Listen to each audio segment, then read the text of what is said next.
लोग मुझसे अक्सर पूछते हैं कि डॉक्टर साहब एक्सरसाइज कौन सी अच्छी है, क्या वेट लिफ्टिंग अच्छी है या साइकिलिंग अच्छी है, क्या हमें साइकिलिंग करने से ज्यादा फायदे मिलेंगे या फिर वॉक बेहतर है या स्विमिंग बेहतर है या योगा बेहतर है। उसमें मेरा जवाब एक ही है, एक्सरसाइज वो सबसे अच्छी है जो आपको आसान लगती है। चाहे वो क्रिकेट खेल लें, चाहे वो जिम में जाके वेट उठा लें, चाहे साइकिलिंग कर लें, चाहे ट्रेडमिल कर लें, चाहे जॉगिंग कर लें, एक्सरसाइज आपको हर सूरत फायदा ही देगी।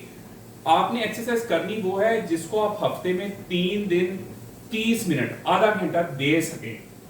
लोग मुश्किल एक्सरसाइज शुरू कर लेते हैं, 20 दिन 25 दिन 2 महीने की, फिर छोड़ देते हैं, जी हमारे पास टाइम नहीं है। जो एक्सरसाइज आपको आसान लगती है आपने वही एक्सरसाइज करनी है और उसी का आपको फायदा होगा। ब्लड प्रेशर, शुगर, कोलेस्ट्रॉल जैसी बीमारियां आपके करीब नहीं आएंगी।